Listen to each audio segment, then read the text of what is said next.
programme matinal La Connexion. En ce temps de confusion et de panique générale, vous avez besoin de vous connecter au trône de Dieu et de maintenir la communion avec le Seigneur. Cette émission, c'est un temps de connexion divine. Merci beaucoup pour votre présence. Nous voulons vous saluer dans le précieux et beau nom de notre Seigneur et Sauveur Jésus-Christ. Baissons la tête pour la prière. Papa, merci. Merci pour le trésor de ta parole. Merci pour l'excellence de la connaissance de la loi de Dieu. Et merci pour les bénédictions qui en découlent à notre faveur. Que toute la louange et la gloire te reviennent au nom puissant de Jésus. Nous avons prié. Amen. Gloire à Dieu. Comme je l'avais dit, nous allons poursuivre aujourd'hui avec notre étude numéro 21. Alors, l'infaillibilité de la loi de la causalité. Nous avons donné un peu l'appréhension de ce que c'est que cette loi. Donnée, et il vous sera donné. C'est cela. Semez et vous allez récolter. Et nous avons vu que le Seigneur Jésus a parlé de cela, il a enseigné. Nous avons vu que l'apôtre Paul a martelé. Vous savez, l'apôtre Paul, c'est l'homme qui a été un homme de Dieu dont la révélation était directement donnée à partir du ciel. Il n'a pas eu un enseignant sur la terre, mais le Seigneur Jésus lui donnait l'enseignement à travers les révélations. Donc ça vient du cœur de Jésus. Il n'y a pas de choses contestables dedans. Ce n'est pas possible parce que la révélation n'a pas été donnée par un homme, mais l'enseignement venait directement du ciel. Et l'apôtre Paul a martelé encore que nous devons donner parce que notre Seigneur Jésus s'est donné entièrement et il s'est fait pauvre pour nous afin que nous soyons enrichis. C'est un exemple parfait et nous devons le suivre.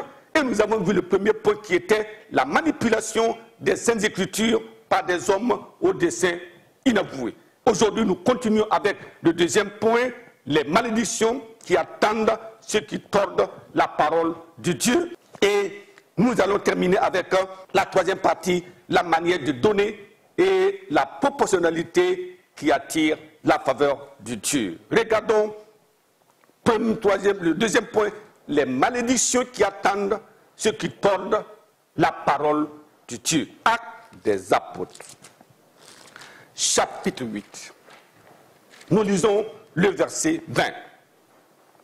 Il nous dit là-bas, verset 20, mais Pierre lui dit, que ton argent périsse avec toi, puisque tu as cru que le don de Dieu s'acquérait à prix d'argent. Voyez là, cet homme croyait qu'on pouvait acheter l'onction avec de l'argent. Comme aujourd'hui, les gens vendent l'onction avec l'argent. Non, il dit que ton argent périsse avec toi. Il y a une malédiction qui est attirée vers ceux-là qui tordent la parole de Dieu. 2 Rois, chapitre 5. Voyons 2 Rois, chapitre 5, le verset 16. La Bible dit, Élisée répondit, l'Éternel dont je suis le serviteur est vivant. Je n'accepterai pas. Naaman le pressa d'accepter, mais il refusa. Ce lépreux qui est venu de la Syrie est venu et il s'est plongé 7 fois dans le Jourdain et la lèpre le quitta. Il est venu avec des présents pour donner à Élisée le prophète. Il a dit non, l'Éternel est vivant, je n'accepterai pas. Il l'a pressé, il a dit non. Mais son serviteur Géasi qui était là s'est dit mais pourquoi cet homme comme ça déraisonne? Et lorsque Naaman est parti, il a couru pour aller prendre ses cadeaux pour revenir. Et quand il est venu, qu'est-ce qui s'est passé? Regardez 2 Rois chapitre 5, le verset 26. Il dit là-bas, verset 26, mais Élisée lui dit, mon esprit n'était pas absent lorsque cet homme a quitté son char pour venir à ta rencontre. Est-ce le temps de prendre de l'argent et de prendre des vêtements, puis des oliviers, des vignes et des brebis, des bœufs, des serviteurs et des servantes? Et il déclara enfin, la lèpre de Naaman s'attachera à toi et à ta postérité pour toujours. Et Géasi sortit de la présence d'Élisée avec une lèpre blanche. Voilà le châtiment de Dieu sans appel. Nous prions que nous comprenions la sévérité de Dieu par rapport à sa parole. Nous ne devons rien ajouter, nous ne devons rien retrancher. Troisième partie maintenant de l'étude, la manière de donner et la proportionnalité qui attire la faveur du ciel. Alors, voyez dans Proverbes, voyez, vous lisez la parole de Dieu, c'est partout. Ce n'est pas seulement dans Genèse, ce n'est pas seulement dans Apocalypse, non, c'est partout dans la Bible, c'est précis. Proverbe chapitre 3, Proverbe chapitre 3, le verset 10, il dit là-bas, honore l'Éternel avec tes biens et avec les prémices de ton revenu, alors tes greniers seront remplis d'abondance et tes cuves regorgeront de mou. Qu'est-ce que ça veut dire? Honore l'Éternel. En donnant, c'est honorer. On donne à l'Éternel, on ne donne pas à quelqu'un, on ne donne pas à un individu, on donne à Dieu, on honore Dieu avec ce que nous avons. Vous vous rappelez de Caïn et d'Abel. Caïn a donné les fruits de la terre et Abel a donné quoi? Oui, un agneau. Voyez, depuis le temps ancien, nous devons honorer Dieu pour lui dire, nous savons que tu es notre Dieu, c'est toi qui nous as créés et nous te devons tout. C'est tout ce que Dieu attend de l'homme, honorer l'Éternel. Alors 2 Corinthiens chapitre 9, le verset 6 à 7 dit, sachez-le. Ça c'est l'apôtre Paul qui revient pour marteler, sachez-le, celui qui sème peu moissonnera peu. Ça c'est la loi divine. Celui qui sème abondamment moissonnera abondamment. La preuve, tu peux aller prendre une pièce de 500 mètres carrés pour semer du maïs. Moi je vais prendre 2 hectares pour semer du maïs dans les mêmes conditions et tu voudrais récolter comme moi. Ce n'est pas possible, c'est la loi divine de la multiplication. 1 donne 100, et donc quand tu sèmes 1, tu reprends 160, ça c'est la loi. Et je prie que nous comprenions comment Dieu veut bénir son peuple et que le diable veut fermer la porte de la bénédiction. Luc chapitre 21, et là le Seigneur Jésus revient avec force encore pour parler aux croyants. Aujourd'hui, il dit, Luc chapitre 1, du verset 3 au verset 4, et il dit, je vous le dis en vérité, cette pauvre veuve a mis plus que tous les autres, car c'est de leur superflu que tous ceux-là ont mis des offrandes dans le tronc, mais elle a mis de son nécessaire tout ce qu'elle avait pour vivre. Gloire à Dieu. Alors, la question, Jésus qui avait félicité cette pauvre veuve, va-t-il condamner celui qui donne beaucoup, de manière abondante, pour l'œuvre de Dieu aujourd'hui? La question. Alors, c'est pour cela, ce n'est pas la quantité que nous donnons qui est importante, mais la disposition du cœur, mais la joie avec laquelle nous donnons, c'est cela. Et aussi la proportionnalité par rapport à la bénédiction que Dieu nous a accordée. Vous voyez, tout ce que nous avons, c'est l'accord de Dieu. Même notre intelligence, c'est Dieu qui l'a donné. Notre santé, c'est Dieu qui l'a donné. Notre temps, c'est Dieu qui l'a donné.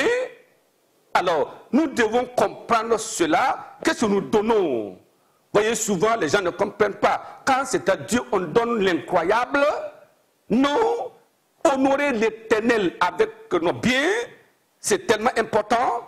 Alors, donner beaucoup, le beaucoup qu'on donne, peut ne pas être considéré par Dieu comme beaucoup, mais le superflu.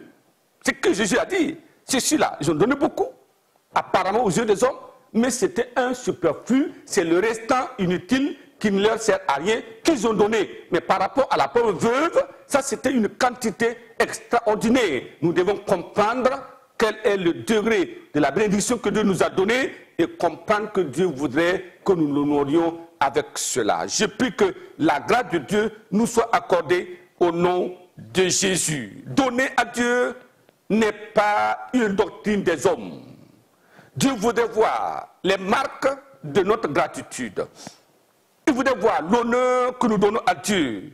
Il voudrait voir le souci que nous avons pour l'agrandissement du royaume de Dieu. Regardez tous ces pauvres, regardez toutes ces personnes, des orphelins un peu partout dans le monde, et les gens vont emmagasiner des choses dans les banques, et voilà pourquoi nous avons des problèmes aujourd'hui. Il dit, mais donnez, donnez, et il vous sera donné. Voyez, c'est tellement important. Dieu n'attend pas seulement notre argent, mais il attend aussi notre temps. Quel est le temps que nous avons pour Dieu? Quelle est la part? Combien % de notre temps est consacré à Dieu? Dieu s'attend aussi de nos talents. Dieu nous a donné des talents, des capacités, l'intelligence, la sagesse. Comment nous utilisons cette sagesse-là et nos talents, notre capacité, notre habilité pour faire ceci et faire cela? Quelle est la part que nous donnons à Dieu? Et même pas seulement ça. Dieu s'attend à ce que notre corps soit donné à lui comme un sacrifice vivant, saint. Je prie, comme le Seigneur nous parle, que nous ne nous concentrions pas sur l'argent. L'argent n'est rien, l'argent c'est zéro devant Dieu, mais Dieu veut voir nous-mêmes. Et ce que nous possédons, nous devons l'honorer, nous devons le glorifier avec cela. Semer et récolter est une loi divine immuable. Semez la paix et vous trouverez, alors récolterez la tranquillité. Semez de l'amour et vous allez récolter de la considération. Semez de la joie et vous allez récolter la réjouissance. Obéis à la loi de Dieu, apporte la bénédiction, et je prie que Dieu vous bénisse abondamment, que Dieu vous donne et nous donne ensemble une compréhension équilibrée de sa parole pour la bénédiction au nom de Jésus. Pourquoi ne pas baisser la tête et dire, Seigneur, c'est un enseignement complexe, mais j'ai besoin de la connaissance. Le Seigneur donnera la connaissance à chacun de vous, à moi qui parle, afin que nous obéissions à la parole de Dieu pour les bénéfices abondants au nom de Jésus. Baissons la tête pour la prière maintenant. Papa, merci pour la loi infaillible de la causalité.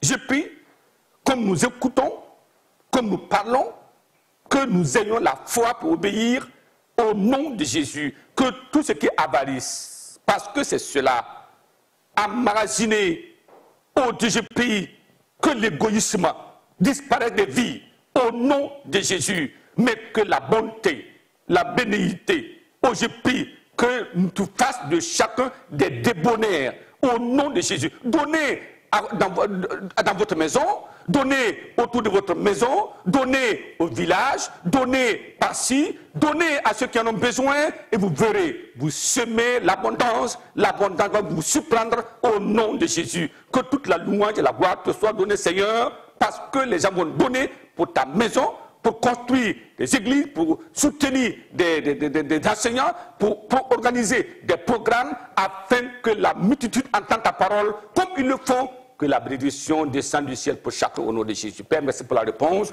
Au nom de Jésus, nous avons prié. Amen. Que le Seigneur vous bénisse abondamment.